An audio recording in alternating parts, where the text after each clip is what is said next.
Bix Almacen. Congratulations kala Francine, Sir. And congratulations din sa Francine sa school. Ang sweet mo naman, Bix. Your summer school program. Ayan. Congratulations mo. Pero yung tanong ko is about, kasi yung Francine, yung love team ninyo, isa talaga siya sa parang umaabo yung chemistry. Doon sa unang yung movie, maski hindi naman talaga kayo magkasama sa eksena, pero nakakapilig kayo. Ano yung sikreto ninyo? How do you build your chemistry? Parang mahirap po buuin yun eh, mahirap po pagtrabahuan yun. Para sa akin yun ang salitang magic na kahit kami rin po hindi namin alam. Kasi hindi po perfecto ang aming samahan. May mga times na may mga araw na nagkakatampuhan, hindi magkasundo sa desisyon. Normal lang po yun. Normal lang yun. Kahit kaninong tao nangyayari yun. And kahit ganun, may magic pa rin. Na kahit ganun yung atake namin sa isang araw, personal ako, hindi ako okay, hindi ako compose ang utak ko, papasok ako sa trabaho, may ganyan, nangyayari yan. And nung pinanood namin yung mga ginawa namin, may magic talaga. And yun ang hindi namin alam. Siguro, mas nagtitiwala lang kami sa isa't isa. Nagiging isa kami. Kasi pag ang isa sa amin, nauna, ang isa sa amin nahuli, hindi magsasabay. Kailangan magtutulungan. Kailangan, yun ang sikreto namin, nag-uusap kami palagi, communication. Pag may bagay at may concerns, pag-usapan. Hindi para igim-game o hindi para hayaan lang. Sa trabaho, nagiging professional kami. Kapag trabaho, pag may napuna ang isa, pag may adjustment ang isa, sasabihin yan. Kasi team kami. Francet kami. Hindi pwedeng set lang. Hindi pwedeng Francine lang. So, yun. How about you, Francine? Ulit nga yun. How do you build your chemistry? Is it sad? Parang, yun nga po, gaya po nung sinabi niya, parang ang hirap po kasi pag sinasabi mong binibuild yung chemistry. Siguro po, blessing na rin talaga na nakikita po sa amin yung naturally ng mga nanonood. Kaya nga po na sinabi ko kanina, I think it's the friendship na nakakadagdag din dun sa sinasabi nilang may chemistry kami.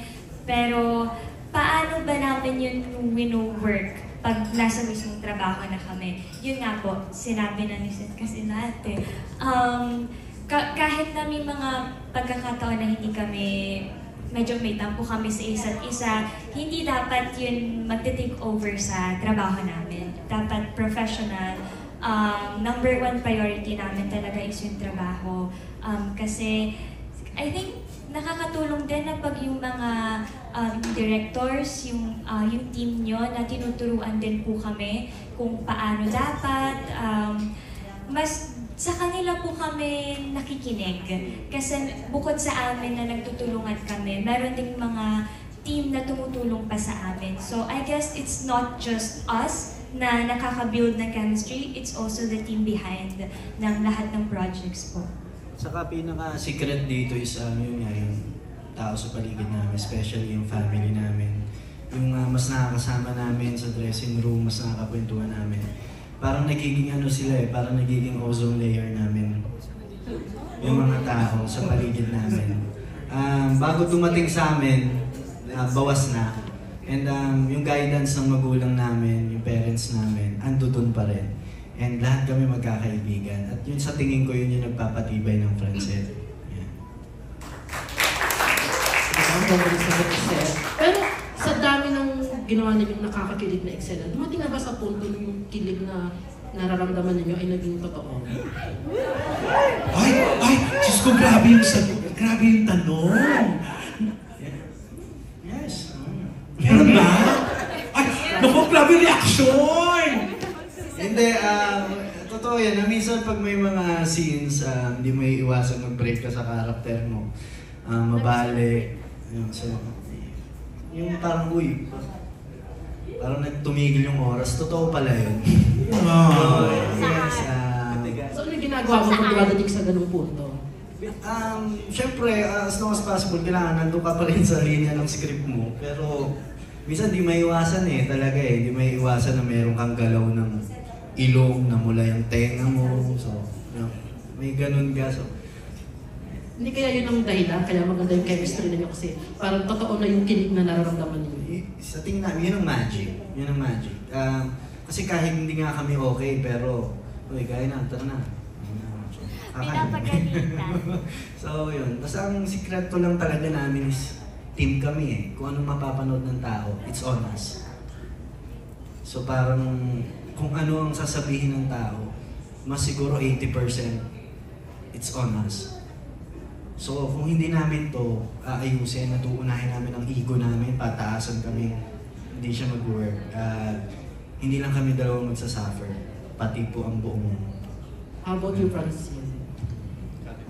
Wala po akong kasalanan na. Ano nga po? Dumating na ba sa punto na totoo na yung kilig na nararamdaman mo?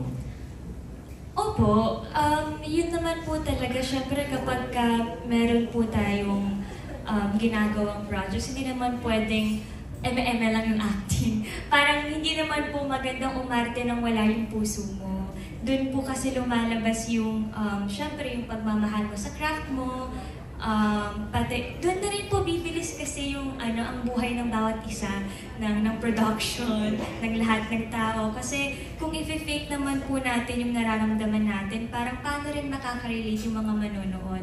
So I would say yes po. May ganong times na po na nafe-feel mo yung kilig talaga sa scene. Thank you. Thank you very much, Briggs. Meron ba po bang